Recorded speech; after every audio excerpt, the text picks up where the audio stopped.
Good morning, good afternoon, good evening, wherever you're joining the webinar from. We have an exciting day today. And as Ella said, please feel free to introduce yourself in the chat box. Tell us where you're calling from, which organizations, and your name. On behalf of the Donor Committee on Enterprise Development, I want to take this opportunity to welcome you to this exciting webinar. We have almost 70 people signed up for this, so it's going to be a really well attended and hopefully a very interactive webinar as well. So we're looking forward to your questions.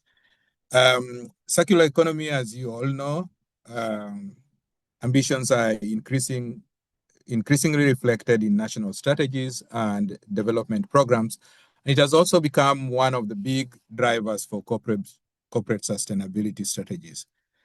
But translating policy commitments into tangible support for small and medium enterprises remain a persistent challenge. And so last year, the Green Growth Working Group prioritized circular economy as a topic that they wanted to learn more and explore. Specifically, members were keen to explore how policy can enable or constrain business growth, especially SMEs, which are the engines of growth and economic development in many of the developing and emerging economies. We therefore agreed to look at case studies of some countries that have established circular economy practices and policies and see what transpired there. Colombia and Rwanda were chosen for their pioneering roles in advancing circular economy policies in LATAM and the Africa region. So this webinar presents findings from these in-depth case studies commissioned by the Donor Committee on Enterprise Development, specifically the Green Growth Working Group, and conducted by the Africa Circular Economy Network. The nexus between policy frameworks, institutional coordination and implementation, and SME level innovation is an area that is extremely essential for effective, scalable, inclusive, and policy adoption and success. And we have an experienced and knowledgeable team of experts and researchers from the Africa Circular Economy Network to help explore this nexus today. Alongside the findings, we have practitioners from both countries to share their experiences on how implementation looks like in practice. And at the end of the session, we will have some recommendations for policymakers, development practitioners. During this presentation, you have a chance to ask questions through the chat function, which I learned today that it's a Q&A. There's a Q&A box that you can click. When you look at the three dots below, you can see a Q&A, and there you can send your questions rather than on the chat box. So please send us the questions during the presentation. And sometimes I might call on you to unmute and say a word or two. So before I move quickly to the webinar, I have some house rules that I would like to share with you. First of all, participants, be aware that you will be on mute and your videos will be off. Please feel free to introduce yourself as I've already requested. I've already said that you will send the questions in the Q&A chat to make it easier for us to know what is a question and what is a chat. If you want to chat, do it in the chat box and introduce yourself there. If you want to ask a question, use the Q&A box. This webinar is being recorded and we will share the slide deck with everybody who has registered for the webinar. Now, before we begin the show, I would like to give a quick rundown of how the webinar is going to go. So we will get an introduction from the lead researcher about the study, then receive the findings from Colombia, from a research and a practitioner lens, and we'll do the same with Rwanda, and then close with key recommendations. Without further ado and without taking much time, I want to introduce Maya Rota, who has been leading this research, to take the floor. Thank you so much. and I'll be the moderator for the webinar today. Welcome.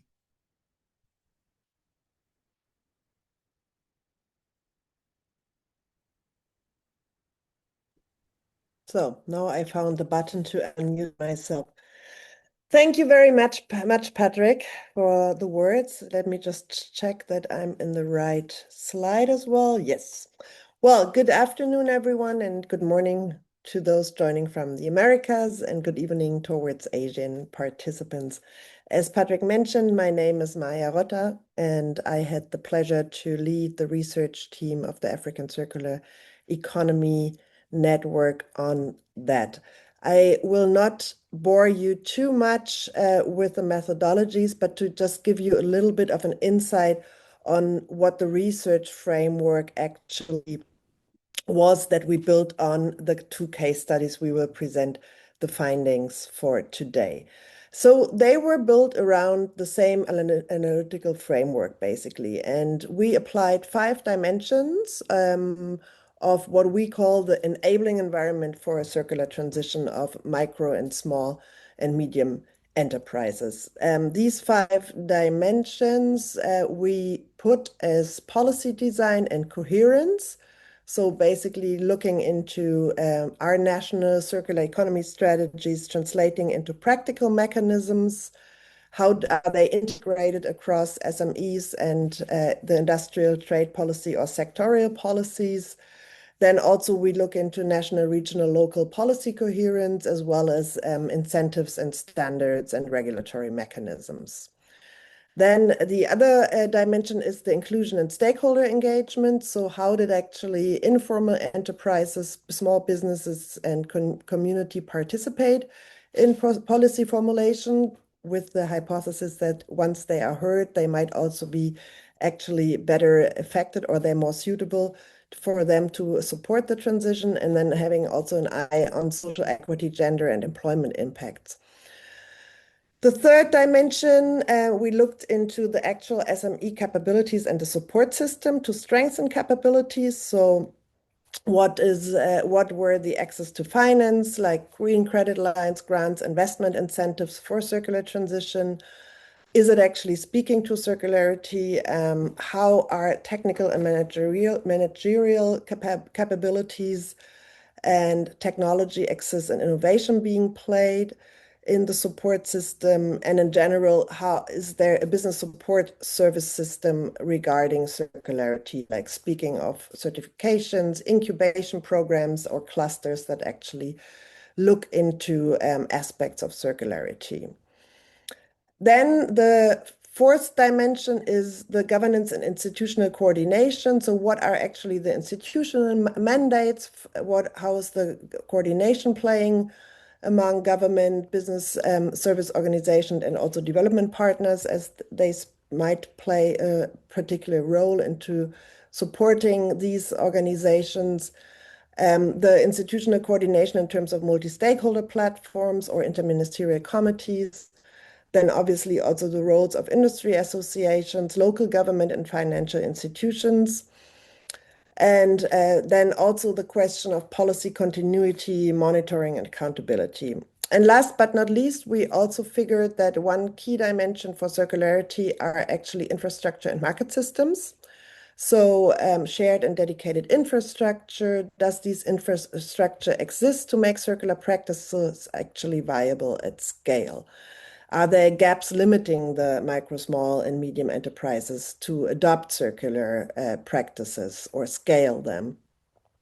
And then also looking a little bit into actor roles and incentives for infrastructure provision. So these 5 dimensions guided both our desk research and a systematic review of literature, policy documents, and program evaluations, and also our qualitative interviews with key stakeholders in each country. So we spoke with policymakers, industry associations, enterprise support organizations, private sector actors, and that were actually relevant for the sector. Approximately 15 key actors per country were selected to represent the breadth of institution and perspective relevant for each of the 2 sectors in the 2 countries.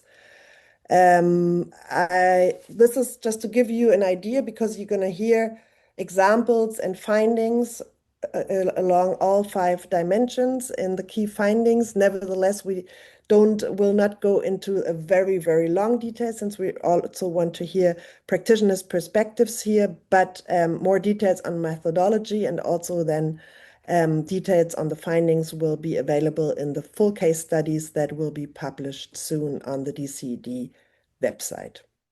So with that, let me hand over to Vanessa to take us to Colombia and the textile sector. Thank you very much, Maya, for the introduction.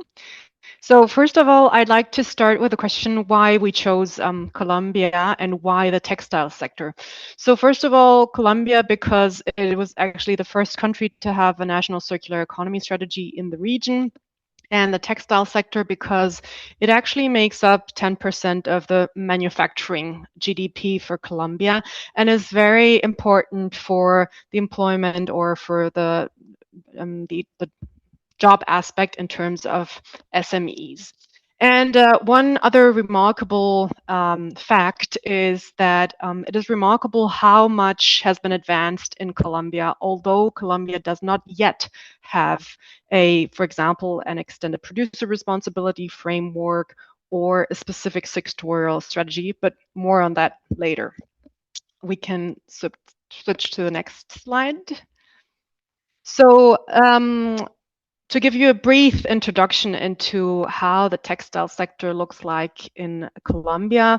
In Colombia, we have actually a very special situation because in contrast to other countries in the region, Colombia is not only an importer of textiles. Colombia is also a producer of textiles. It produces for the national market and for the export markets. As everywhere else, though, Colombia also faces a harsh competition with imports from Asia mainly. And then, we also have the challenge in Colombia that most garments are still being discarded on landfills. And I think that is a situation that many of us can also relate to. Furthermore, there's one thing that is also characteristic about the case of Colombia is that we have an interesting distribution with regards of the types of companies or businesses that work in the textile sector. So we have rather only a few large manufacturers at the upstream, so in the production of fiber and fabric, but we have a very, very large amount of SMEs in the garment or apparel manufacturing part of the value chain. Thank you. We can switch to the next slide. This is just to show you a little bit of the analysis that Colombia has done. So, Anthesis, on behalf of the Colombian government, has done a very extensive value chain analysis and, let's say, a baseline analysis in 2024. And this is the result of it, one of the results of it. I recommend to anyone that is currently looking into how to do a baseline study, please look into this. It's a really interesting reading. And as you can see from this graph, we already have quite an interesting part of textiles that are being either recycled, are reused post-consumer, or are reused post-industrial, either in the sector, but mostly in other sectors. We can switch to the next slide. So in terms of the achievements of Colombia, we can differentiate between achievements made in the sense of a governance or policy frameworks, but also in the sense of, what has been advanced in terms of action in or through businesses. So if we look at the governance part, we have the National Circular Economy Strategy, which is really the initial point of everything, the cornerstone of Colombia's pathway towards circular textiles. But then we also have, subnational initiatives, roundtables, but I'll go more in detail further on.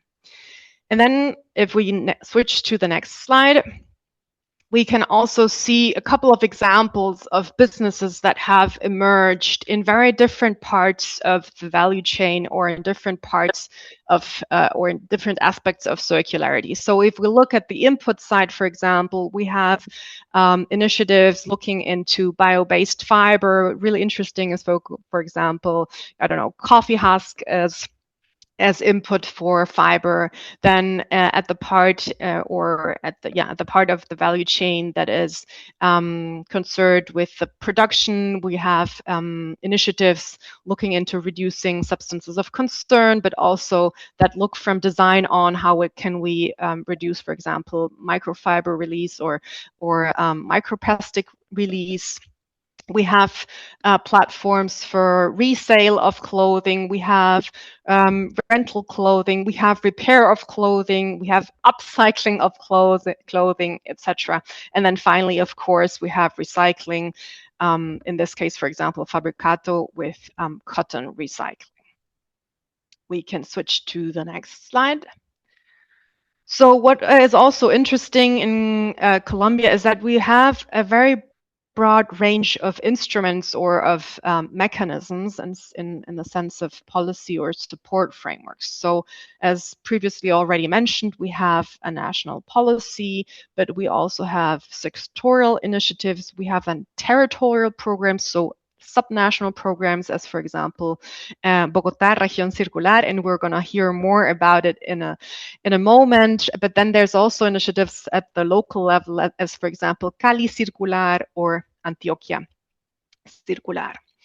Then we have financial instruments. We have Bancolombia, for example, who has installed and is offering loans for sustainable and circular businesses. But we also have, for example, Fondo Pro Usar, which is a financing instrument set up by GIZ, but I'm going to go more into detail later on that. We have training and capacity building. And last but not least, we also have labels as a policy instrument or as an instrument. Thank you. I think I'll leave it at that for now. And this is just to give you a brief overview of the fields that we've been diving into, and Maya already explained a little bit about it. So here we chose 6 that go a little bit more into detail. So first of all, of course, we highlighted the importance of a shared vision. Then we looked into how do stakeholders engage, what's the governance. We looked into finance, markets, and infrastructure, as Maya already said. So with no further ado, let's dive into the first lever, which is the shared vision. So as I said, the national strategy, that's with what everything started in Colombia. And this is really a very, very high importance in the case of Colombia, because it really created that drive. It created a common language for everyone to agree on what do we actually understand what do we actually understand under circular economy if we talk about this? What is it? But of course, it also is an important signal politically that is sent to institutions and actors in the field. And that leads me to the next point, is that it provides, not the next slide, sorry, it provides a mandate for organizations, right? So if you have a national strategy, that means that organizations, like for example, in this case, SENA or other ministries, secretariats get engaged into this topic, and not only for a short term, but also on a long term. And that is actually also an important signal for SMEs, right? Because there's actually a cost of transaction into getting into circular economy. We can switch to the next lever. So talking about policy, then it's always the question, okay, how do we get this policy framework into action? And the first question that arises is always, or the first thing that always arises is, okay, we have to set up multi-stakeholder platforms, right? That is very common. I think we know that also from many other contexts, but the question is actually, okay, how do you set up these multi-stakeholder platforms? And here's two things that for Colombia worked very well, and that is the fact that if you look into how to promote circular economy, it is important to not only promote single actors, so not to promote single companies, but to actually look at how do these SMEs fit into a value chain. So how can we set up projects that are not only centered on the business itself, but on the value chain? And the Vanessa, other fact that was, yep. Vanessa, I'll want you to start winding up so that we don't take much time. So please. Yes. Thank you. No worries. Okay. Then let's switch to the governance part. So here, what has found to work very well in Colombia was this interaction between the SMEs and the local governments. So we've seen where we have a local agenda or a local strategy, circular economy has worked best, because then it also can connect to the metrics. And yeah, there's been really nice projects like the case of Bucaramanga, where, for example, the textile sector contributes to lowering water pressure. Therefore, it is like an input to local metrics, and politically this has been enabled circular economy to fit in very well. Let's switch to the next in vision of time. Yes, so in terms of finance, one very interesting experience in Colombia has been that when loans are offered by the formal financial system, this is actually something that rather addresses companies or businesses that are very well established and not so much SMEs that are starting to engage in circular economy or maybe also in sustainability topics. What has worked very well, and there's been this Fondo Pro Usar that I mentioned before. This is a financial scheme that worked through result-based finance. What this enables is that SMEs do not have to demonstrate like this long track record or financing, but rather it works on the results they can provide. And I'll leave it to that for now, maybe, and we switch to the next slide. So let's move on maybe to markets and standards. So as mentioned before, competition is harsh by our colleagues from Asia. And the question is always, how do you differentiate your product? And in Colombia, one interesting learning has been that sustainability doesn't have to be that main issue or that main factor through which a product distinguishes itself, but rather it has to be an added value. So it has to compete on quality, it has to compete on price, and then sustainability is an added value. And also maybe complementing onto this, I just wanted to say, if we look into how to promote SMEs, one wish that has been highlighted in many interviews conducted is that public procurement should play a very important role in supporting the demand for sustainable products. Thank you. Thank you so much, Vanessa. Sorry to cut you short. I'll maybe just round up with the last factor, because this is actually one thing that is in common with Rwanda. So infrastructure, here we have a very interesting example from Colombia that maybe Nicolas or also Oscar can dive more in detail into. And actually, we have seen that when we have common infrastructure in place, circular economy is much more accessible for SMEs. It makes participation for SMEs much easier and economically viable, actually what we want in the end. But yeah, I'll leave it to Oscar and Nicolas to dive more in depth on that later. Thank you very much. Thank you so much, Vanessa. I'm sorry to interrupt you multiple times. I know that the practitioners know better than the researchers because so I want to bring the practitioners on board and make sure that they have some time and also answer the questions that come in from our audiences. With that, I want to introduce Oscar Alberto Vargas, the Circular Economy Coordinator and Secretary of Bogota Circular Region Steering Committee. So Oscar is a circular economy expert with more than 20 years of experience in sustainability and circular issues. He has a PhD in process engineering and currently leads the Bogota Circular Economy Regional Steering Committee. Oscar is accompanied by his colleague Nicholas, who is a professional in urban management and development circular economy professional support. So I want to bring this to a very knowledgeable gentleman from Colombia to lead us into the next phase of how does this amazing policy framework and support system that is there and the infrastructure that Vanessa has talked about really happen in reality on the ground. Oscar, please welcome to the floor. Thank you, Patrick. Thank you very much. And I think that Vanessa presented a very good overview of the Colombia advances in the textile sector. I only want to add a few things. Next, please. And I want to focus in 4 key points. As Vanessa said, the most important thing is at the Colombian level is that in 2019, the National Circular Economy Strategy placed the circular topic in the agenda of the public and private sector. Before that, on the circular economy, it was an issue only for environmental professionals or something like that. But after that, the circular economy topic was placed in the business sector. This was very important.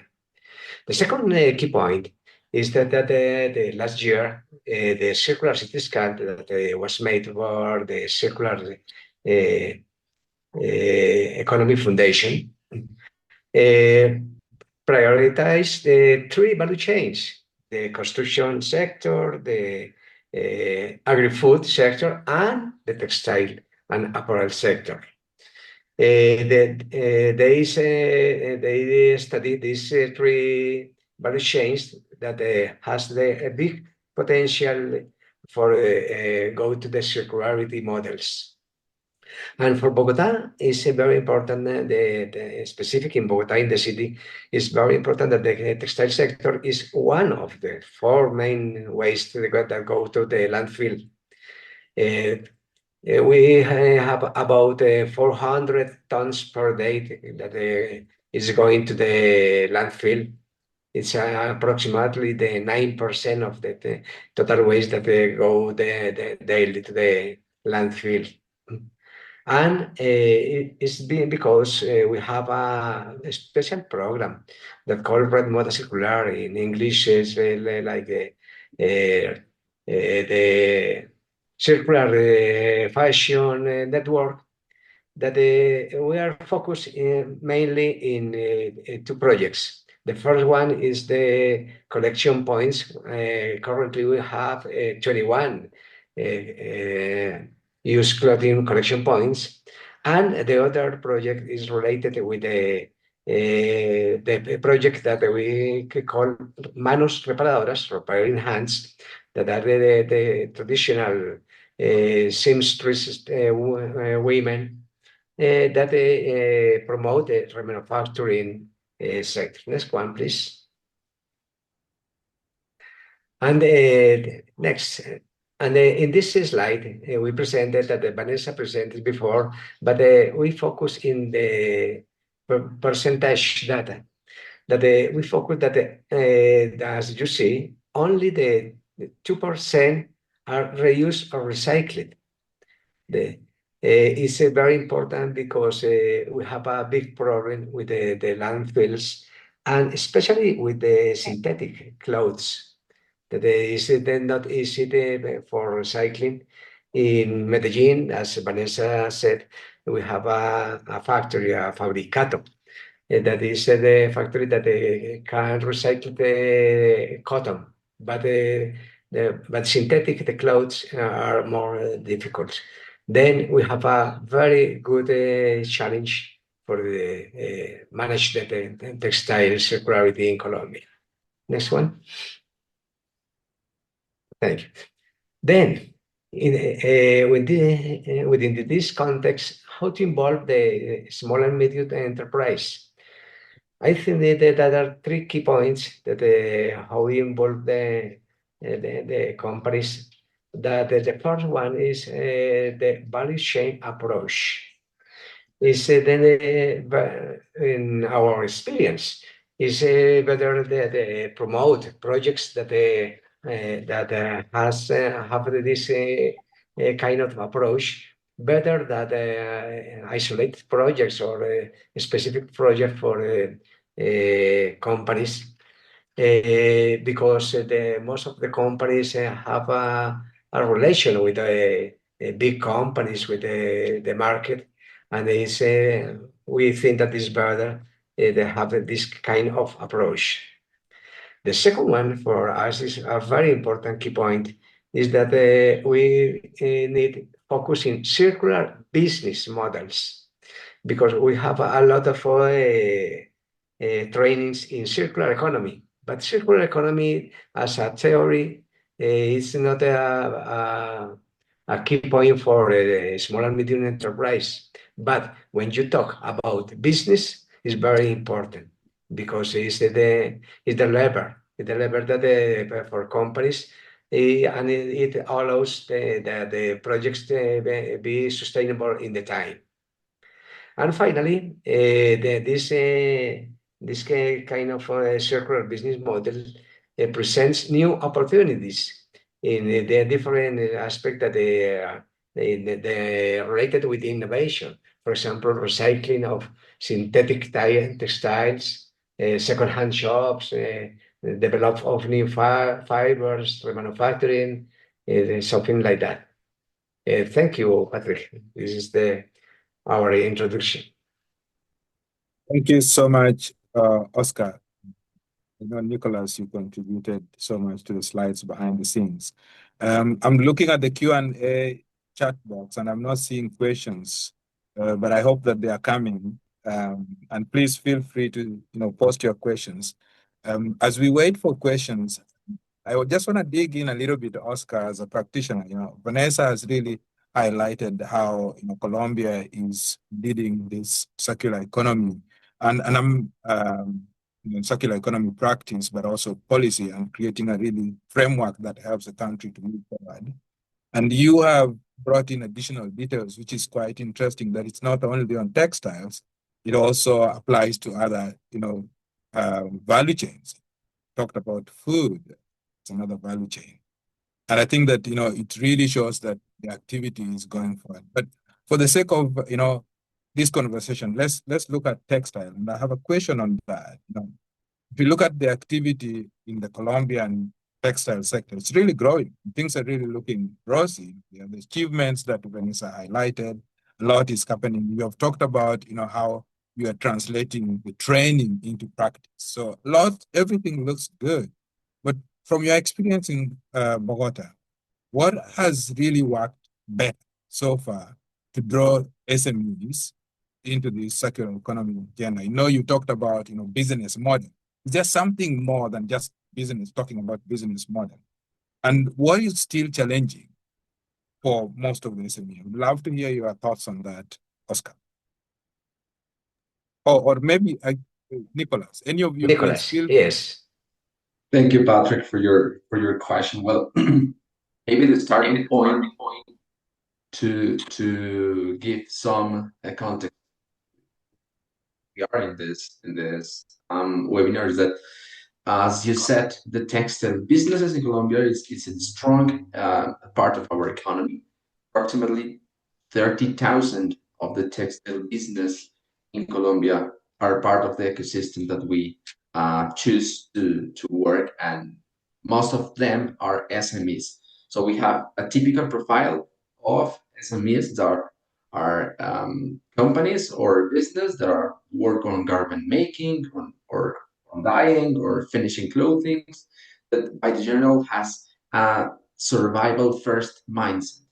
So that's a fair challenge. We are working with SMEs that by general are not formal and they are looking for immediate priority.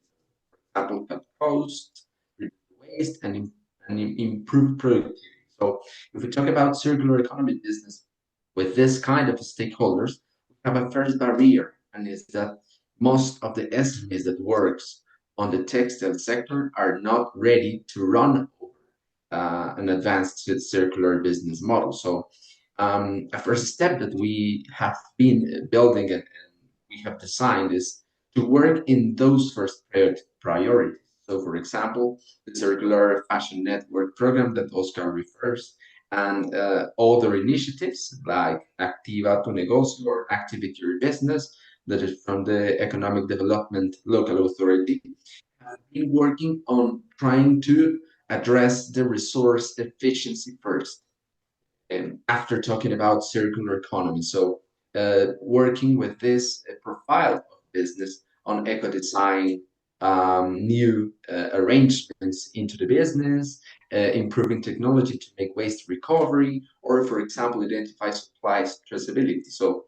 that's the first step. We are working in a first group or in the first stage of work in which we need to make these SMEs more sustainable. Of course, we have that honest gap. We need, of course, to make the transition to work over or on, sorry, a circular business model. So then, as Oscar said, the value chain is the right unit of intervention. And what we have found to the local context is that the chain is not connected. So usually the sector is fragmented. We need to build those links with governance mechanisms. The SMEs capacities are not just referred to technical skills. I found that we need to try and to identify new new ways to introduce an innovation culture and business model thinking, and of course improve the access to finance. So what we have been doing in Bogota is the following up. Thanks. We are working strongly with the commerce chambers and another private stakeholders to support through individual firms the activating of productive clusters. Those clusters are spaces that avoid us to put in context and in connection those SMEs with big companies that are working in the same in this circular business models strategy. So bringing through these clusters and some mechanisms of interaction to make better arrangements of connection. Talking about capacities, we are shifting from one-time training model schemes in which we the business just one time to sustain a companion program, which we work in a strong capacities or strength capacities related to how to improve the circular business models process of design into the enterprise. And in finance, of course, we are trying to connect these solutions with blended finance mechanisms. So one first challenge that Vanessa mentioned in her presentation is that if we have in the green taxonomy of the country the circular economy included, we will have better opportunities to finance. In this moment, we don't have in Colombia the circular economy introduced into the green taxonomy, but we are working in that way to make this process first, to avoid and make available many other opportunities of finance. And we have found a final factor that we find significant is resources is or access to resources is not always a task of lack of resources. More a quest is more related, that gap is more related with how to improve structuration of good projects to good access those finance resources. So we're working on that too, improving the way in which this SMEs and other stakeholders can structure projects to close that gap. So the direction is clear, of course. commoditized thinking in systemic interventions. But we need to distinguish these different stages that city needs to work to make improvements in circular business model innovation with SMEs in the textile sector. Thank you so much, Nicholas. There is a host of questions coming in the chat, and maybe we might not get to address all that live, but we will try to answer that. Nicholas and Oscar, there's a question in the chat around, inclusion of young people and women, because gender equality was talked about, and whether these are more, circular economy models are exciting for these groups. There's also a question around whether there's pushbacks from some business models in Colombia, especially the SMEs that have emerged, have started to change how things work, and some businesses are not happy with how things are going. I would love you to, say a word or two on both the gender question and whether there's pushback. Are you seeing that as a challenge? Just if you can just comment on that quickly. And then we will try to answer all the other questions in the chat. But for the sake of the attendance, is there any thoughts on this?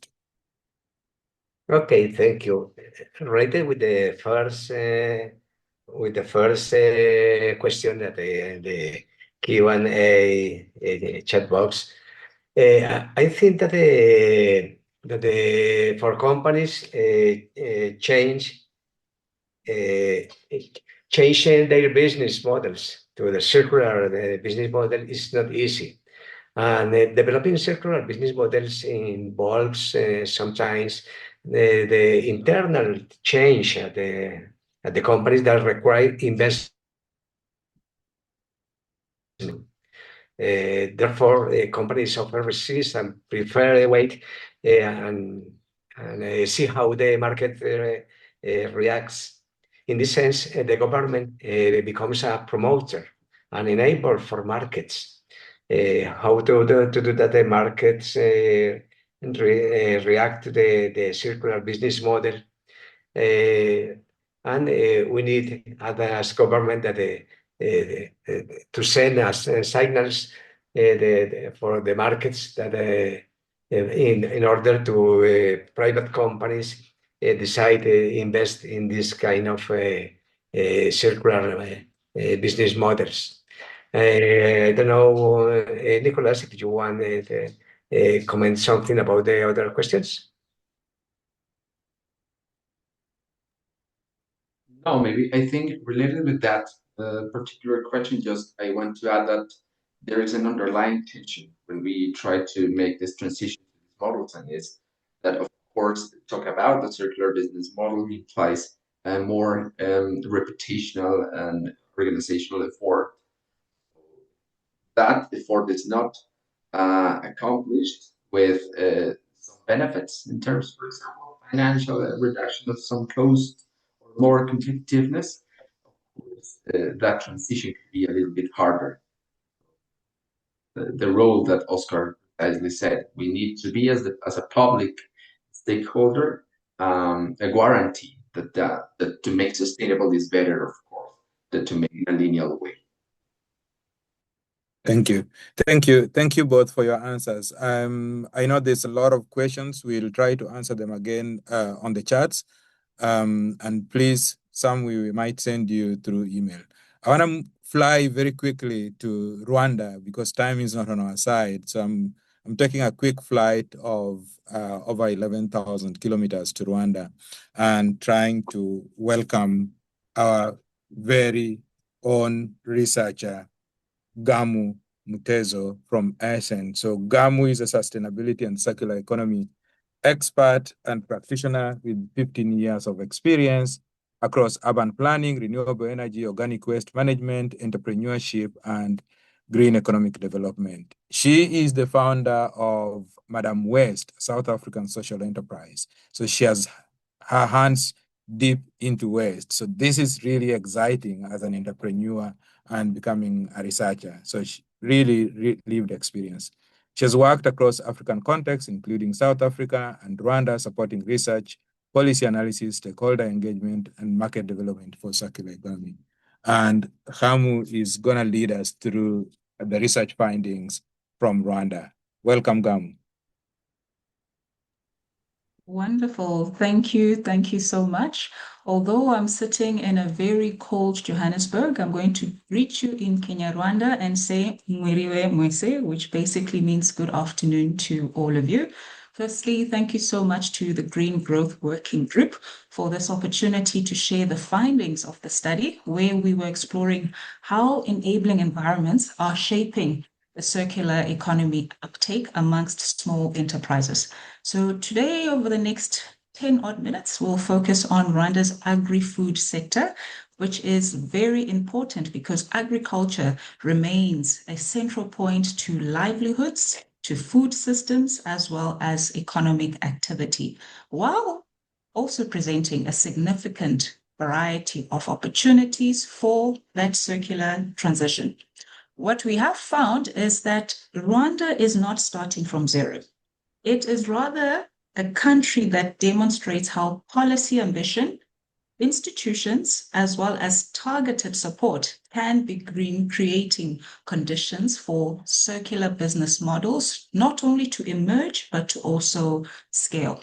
But before we do that, let us look into some useful agri-food facts and figures.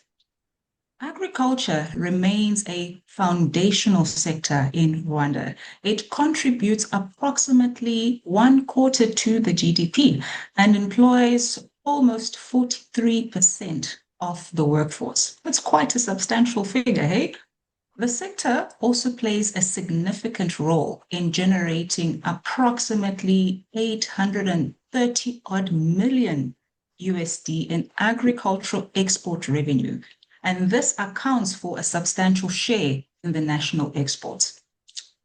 At the same time, small as well as medium enterprises comprise of a large component of the economic activities. Approximately 98% of businesses, which are employing, give or take, 2.5 million people. These are quite substantial numbers that stress the importance of the agricultural sector.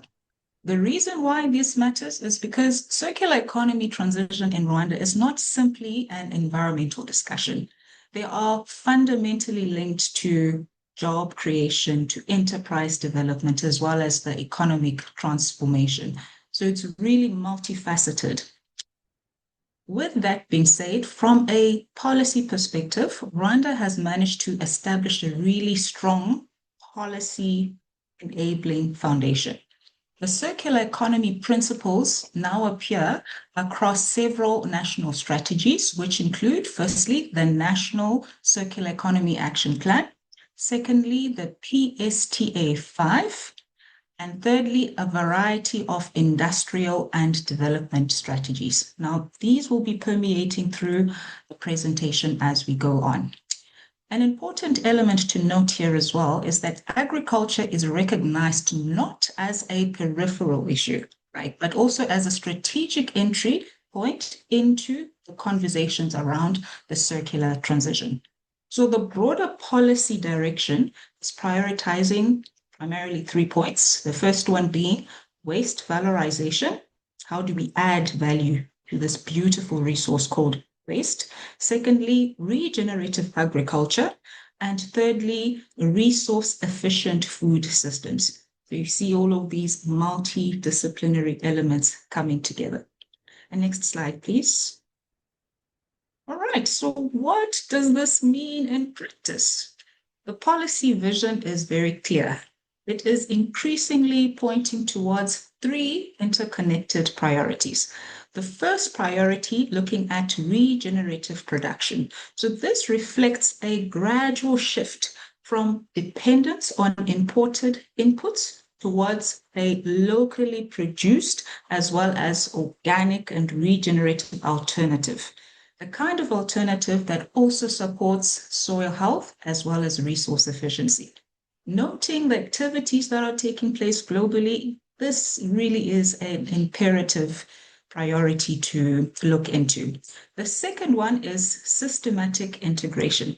So Rwanda's circular economy vision is increasingly recognizing that food systems do not operate in isolation. Call it collaboration is the new competition. Okay, success lies in partnerships and co-creation, basically. And questions around land use, urbanization, logistics, access to food are equally showing how interconnected planning is required to achieve all these wonderful things. The third, and not necessarily the least, is the waste and loss reduction.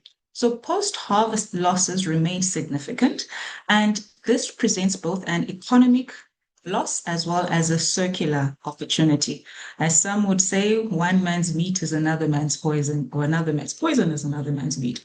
That's just a little bit of humor to make sure that I still have your attention. So this positions waste not just as something to manage, right, but really as a potential resource within the stream. So together, these priorities are signaling a movement from regenerative towards a more circular food systems approach. Next slide, please. Right.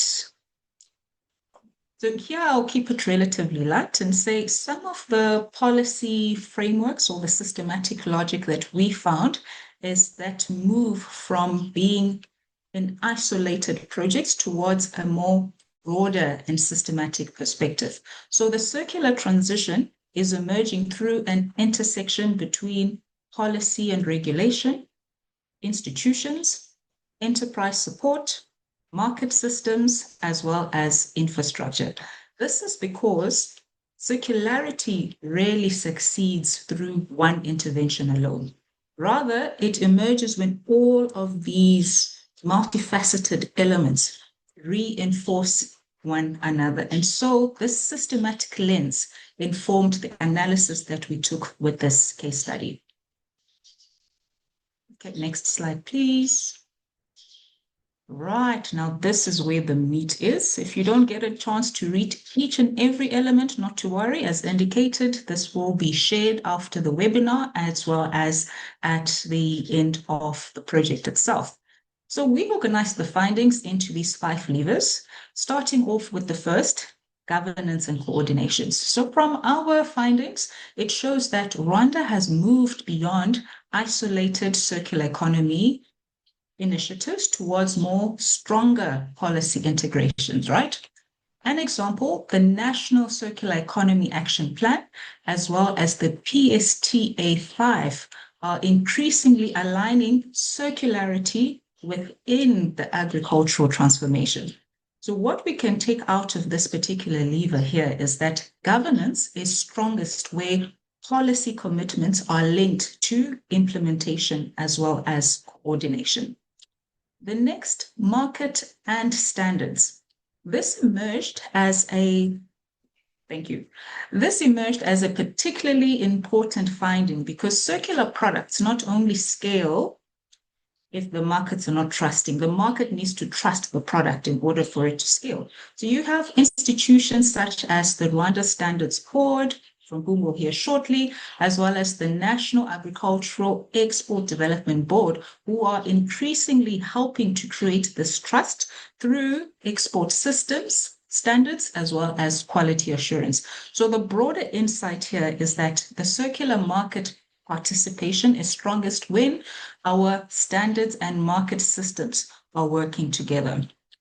The next lever is finance and enterprise support. Now, this one is a fun one. Rwanda already has some financing instruments that are geared towards supporting circular activity. However, what we found is that finance alone in isolation is not sufficient. Many enterprises still feel, or rather face, that readiness constraint. How ready are we to receive this finance and talk about scaling? Where finance is combined with activities such as coaching, technical assistance, as well as business support, the outcomes appear stronger. So the lesson here is that finance works best where it's paired with enterprise readiness support. Right, just two more elements, and then we're going to prepare ourselves for the RSB colleague to come in. Innovation and demonstration, this one is equally important. Pilot initiatives and demonstration projects are helping to validate circular business models, and this reduces the perceived technology and market risks. So, innovation provides that opportunity to showcase that these interventions can get into a market. The last and certainly not least, just linking with Vanessa, what Vanessa had mentioned, investment is required in the infrastructure space in order to ensure that aggregation, logistics, and storage expand. The current status quo in Rwanda right now is that access remains uneven across the value chain, especially for the small to medium enterprises to access. The last slide, please. Right, so to wrap up, the three broad lessons that have emerged from this study is firstly that policy ambition must translate into practical support. Policy creates direction, but enterprises scale when support becomes practical and reachable. The second key lesson here is standards can enable, just regulate, but can enable markets. In this sense, standards become development tools, not just compliance mechanisms. And lastly, scaling requires ecosystem alignment. The strongest outcomes emerge where policy, finance, infrastructure, as well as enterprise support reinforce one another instead of operating independently. So all of these elements together continue to strengthen the foundation upon which small to medium enterprises operate within the agri-foods sector. So with that being said, I would like to hand over the baton to our colleague from the Rwanda Standards Board, Monsieur Modeste, who's going to paint a picture of what the Standards Board is doing within the space and how they've been catalytic to ensure that agri-food enterprises are enabled in a circular manner. Thank you so much, Hamu. That was really extensive, in-depth, and very clear key messages. Modeste, the floor is going to be yours. And just a quick introduction, Modeste is a standards specialist with more than 10 years of experience. He currently is the director of the Rwanda Standards Board and a key player in driving circularity through standard settings. Modeste, the floor is yours. Yeah, thank you, Patrick, and the audience. One simple correction is that I'm not the director of Rwanda Standards Board, but the director of one unit, which is in charge of standards development for agriculture and food sector and other related products.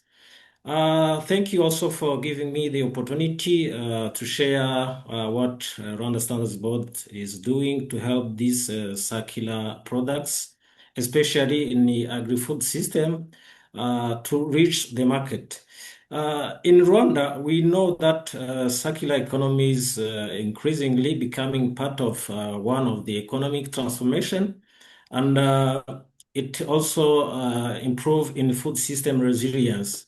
So what we are trying to do is to make these MSMEs competitiveness through development of the standards, enforcement, strengthening the quality infrastructure to allow these products to comply with the standards.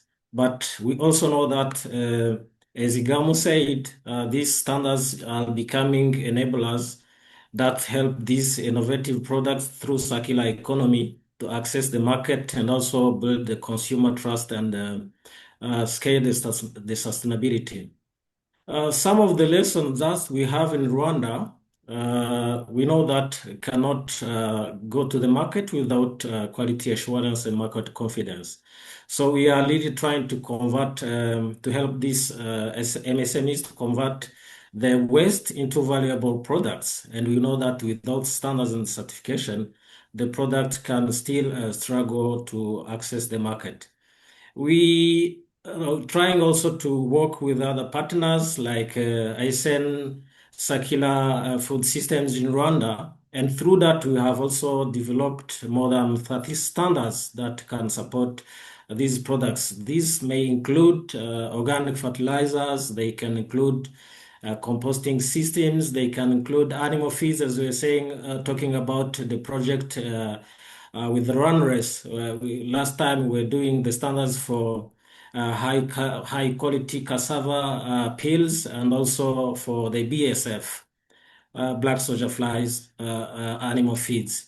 So we need to try to see how this waste can have a value. So we are trying to valorize them.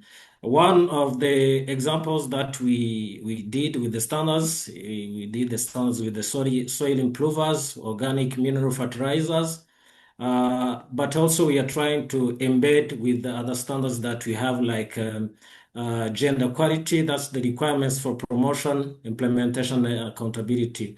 So we are trying also to see how this circular economy transition cannot only be environmentally sustainable, but also trying to be inclusive. The inclusiveness shall also be there in the circular economy. We have also some of our own program called Zamukana Ubuziranenge program, which is a national supporting program to SMEs, MSMEs, and is implemented through RSB. Actually, this Zamukana Ubuziranenge program is a maturity model which support these MSMEs towards certification acquisition.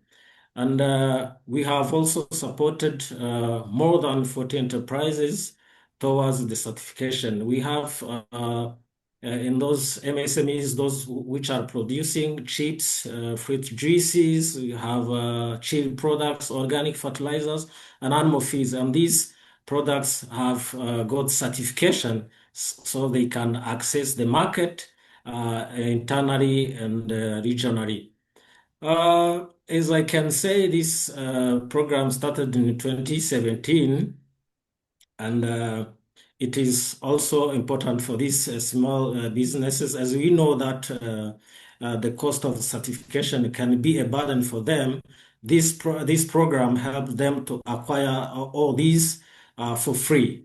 So when an MSME pass through Zamukana Ubuziranenge program, it can get those services, including trainings, technical assistance, coaching towards the certification. They do testing, calibration. All this is done for free. It's actually a national program which is executed through a Rwanda Standards Board.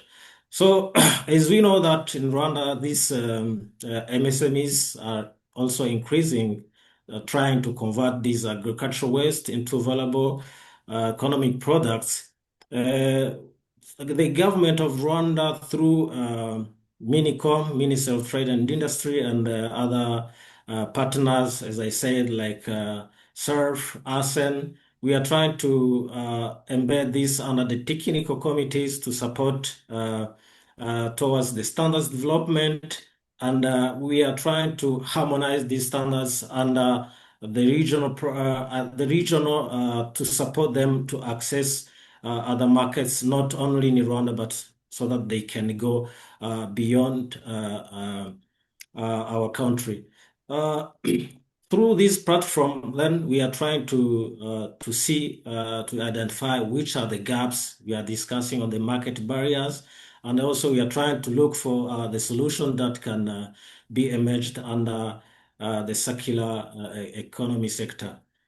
So we know that we have it's a journey, but we really know that there are some barriers that we need also to face, but we are trying also to minimize or mitigate them. These can include the technical capacity for those which are in charge of production and quality control. We have the financial gaps. We have some lower awareness. We have also limited infrastructure, but we are trying also to make this to support these circular economy products to get the sustainable towards the economy. I think I can stop here since my time is almost over. But any question can be answered under the Q&A chat box. Thank you so much. Thank you so much, Modeste. Really exciting, and seeing how standards can actually be used as an enabler rather than as a regulator, and also the ability to open up standards for free for SMEs. That is unique. I think it is really, really unique. In most countries, that doesn't work. So great. As I look forward to questions in the chat box, of course, I will take the lead. I will take the lead on some of the questions. So Modest, you really painted a very nice picture of how standards, and I think Rwanda is unique in this place in terms of using standards to actually enable and accelerate circular transition. In your opinion and in your experience, what are some of the important enablers for circular economy adoption among agri-food systems, if you look at it from the standards perspective?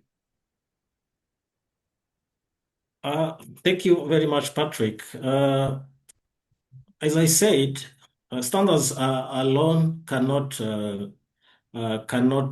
support without also the trust to the market. So we are trying to embed a succession or a corrective approach. We are trying to make these products be certifiable so that they can also access the market. Through the regulators, they are also using these standards to help these MSMEs to get access to the market.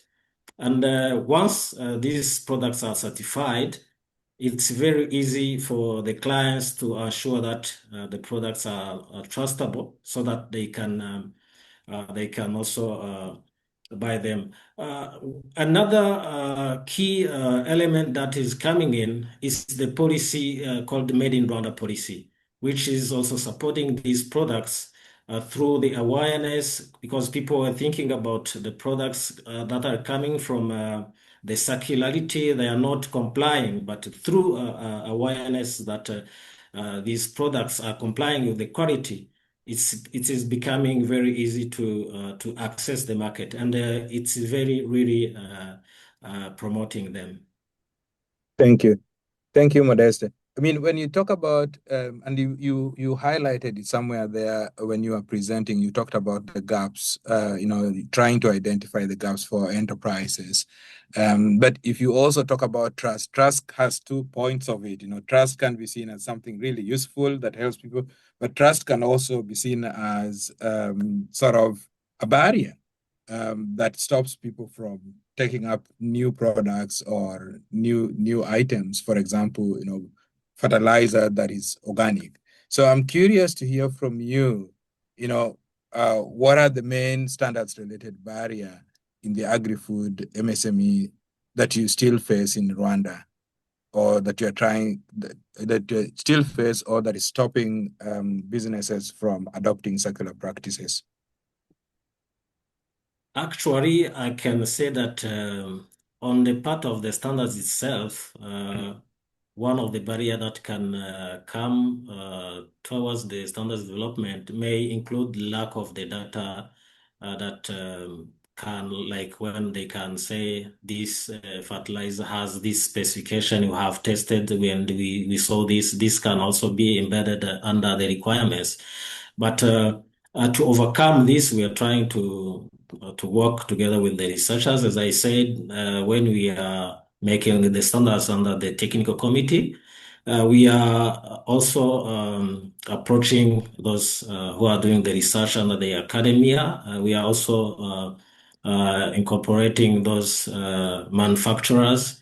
We are also including other partners to support wherever we don't have this data, or whenever we have the financial capabilities, whenever we don't have other other gaps that are hindering us to get to the standards. So they are coming together to see whether they can support and towards the standards development. And it's really working. The main what we are trying to do is just to approach them and bring them on board to start making the development of the standard. Thank you. Thank you so much. I've seen one big question which I'm not sure is you can answer, but let me just go to the question board and say, so there is a question about certifications can be expensive for MSMEs. How are they supported to achieve it? I think you answered that you through the program, you let the businesses get those certifications for free. So really, probably that was answered. You can share a little bit more on that. And there is a question around how will Rwanda accelerate to achieve its goal to become a middle income economy by 2030? Susan, are you asking how circular economy will help accelerate Rwanda's ambition to achieve its goal? Or I'm curious if you want to reframe the question, because I'm not getting it quite clearly, Susan.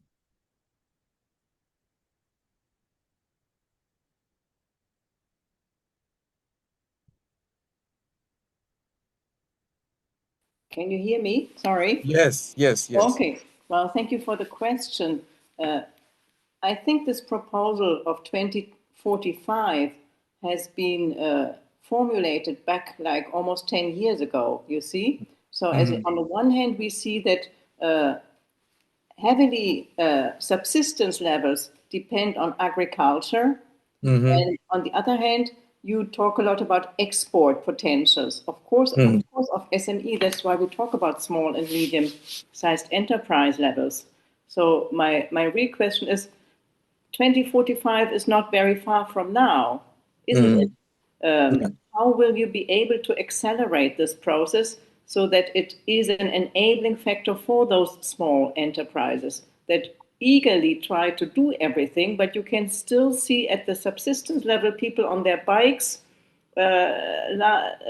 producing and carrying large levels of material up and down the hills.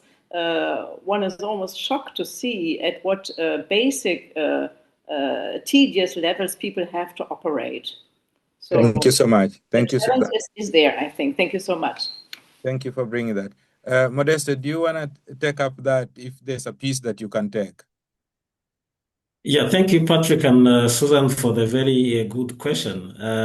It's a journey, as we all know. Like when I can say, since 2005, we had only one product which was certified with our standardization mark called S mark. But up to now, we have more than 1,700 products that are certified, including also those which are under the circular economy. So what I can say is just that we need to continue the journey. It's a journey. We need to continue the journey, reduce those losses that we can see cutted everywhere, and also we need to implement our industrial policy to support these MSMEs that to grow so that they can bring about the green industrialization. We need also to accommodate these innovative products and also make the inclusiveness towards the job creation. So with all of this, we know that our industry can grow well, and this can also support Rwanda towards the journey to the middle income status, as you are talking about by 2040. It's 2035, not 40. We are almost remaining with 9 years. So it's a journey, as we know, and we need to continue go on track to achieve this. Wonderful. Thank you so much. Ladies and gentlemen, and everybody we are coming to the close of this presentation. I want to still open the Q&A chat box if you have any questions, if there are thoughts that you might have. But also for the panelists, I do want to give you a chance to sort of, give us one takeaway that we can carry in our pocket as we go to look at how to create enabling policy for businesses, MSMEs, and circular businesses to thrive and to accelerate the transition to circular economy. So as I look, I don't see any questions coming in. There's something from Ikegwa. They're looking for partners for business supply chain management to improve food systems in Africa. So that's not a question, but a request. So thank you for posting that. So anyway, let's go for the closing remarks to the panelists. Maya, can I begin with you? You have led this research. You have in-depth understanding of some of the key takeaways. I'm curious if you want to take us through, what specific recommendations would you try to share with us today, that one or two that you can give us as a takeaway? Sorry. Have I managed to unmute myself and put myself on video? Yeah. Yes. Okay, perfect. So what I found most remarkable and also not surprising, but I think when it comes to circular transition, it is really crucial to understand two things. First, that the challenges are often not have to look at circularity transition, but especially when it comes to SMEs, we face very persisting challenges, like access to finance and tech, and combine them smartly with the technical assistance. And I think this has been a long-standing aspect in SME support. So really trying to have a coherent approach of financial assistance and technical assistance in the policy framework. So I'm only supposed to give one. And then another one, I think the most important one is really carefully do a thorough analysis of your incentive schemes that comes out of the policies. Because even if you have a great circularity plan, like in Rwanda, and then that vision that you want to substitute the chemical fertilizer imported through homegrown circular substitutes, then you have to make sure that other policies are also coherent. Like not really, for example, in the extension services, you might still incentivize the chemical one. So you often find that there is a contradiction in the policies. And I think this is a learning that you also can take from sustainability, and that really gives mixed signals. So especially if we're talking about policies, I think it's very important to get the signals right and coherent also across these policies that do not have circularity in their names, but in the traditional enabling environment. I think that would be my key advice, to really not only focus on the positive ones, but also on that is at the side window, so to speak, that might actually contradict your ambition. Yeah. Thank you. Thank you very much. Thank you very much, Maya. Vanessa. I'll make it quick. I think my main takeaway I would also recommend is the thing to not just support individual entrepreneurs.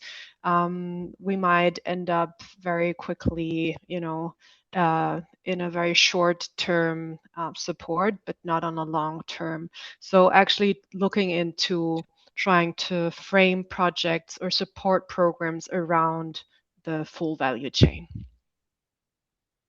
Wonderful. Wonderful, Vanessa. Thank you so much. Oscar, any thoughts? Thank you, Patrick.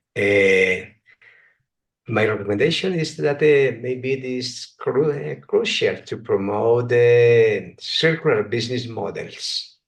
So in order that the private sector can implement them and ensure their long-term sustainability.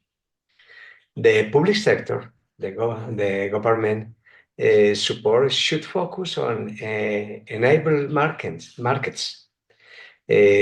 send the right signals. However, this requires pilot projects to develop new business model, assess their feasibility, and then promote their widespread adoption in the market. Thank you, Patrick. Thank you so much. And last but not least, Kamu, any key takeaway or recommendation from you? I know you summarized your key points, key lessons, but something that you might have forgotten. I would certainly encourage platforms such as the Circular Food Systems Initiatives, where you have public sector, private sector, and other decision makers coming around the table and having a conversation. Because some of these things start in thought, word, and then become deed. So if we have individuals who are policymakers in a certain department being intentional to sit around the table, expose themselves to all the activities that are happening within the circularity space, any policies that may need to be amended, that may need to be created, or standards, as we've heard from our colleagues at the Standards Board, they become as realistic and relevant to the activities that are taking place and equally to the opportunities that will be presenting themselves in future. So conversation, mindset shift, and intentionality amongst decision makers. Thank you. Thank you. Thank you so much. It seems like our panelists and presenters answered all the questions that could have been. There have been no questions that have arisen since the conversation started, and also the summaries. So that means that everybody is satisfied with the findings. And this is just the beginning. The final report will be shared publicly. Slides are coming. And I just want to say thank you to all the panelists for creating time, for joining us, and for presenting. You know, your expertise, your knowledge, your experience has been incredibly amazing. I want to thank all the participants, those who started with us, those who had to leave because of other commitments, and those who are still here. Thank you so much for staying with us for almost 90 minutes. And before we publish this report is based on lots of interviews with different players in these countries, but also in different sectors. We want to thank everybody who contributed to the insights and to the knowledge that we are sharing today. Thank you so much. With that, I will hand over to Ella to share one or two things about when the report will be out, when can we get the report, when can we get the slides, some little logistics. Thank you, everyone. Ella? May I just, Patrick, sorry, I just really, on behalf of the ACEN team, want to acknowledge all the interview partners that gave their time and their thoughts and their expertise to contribute to that research. I just, in case somebody's also listening, I just want to acknowledge really this contribution. I mean, we have two representatives here today with Modeste and Oscar, and we already heard, so that just hijacking this to acknowledge really their time and contribution. Thank you very much. Thanks, Maya. Thanks, Maya. Sorry. That is really important. Ella, if you're still around. Thanks. Excuse me. Thanks, Patrick. I've just put a message in the chat. We'll send out the recording and slides by the end of this week. Just wanted to take this opportunity to thank you for this great moderation. Thank you to all the panelists for joining.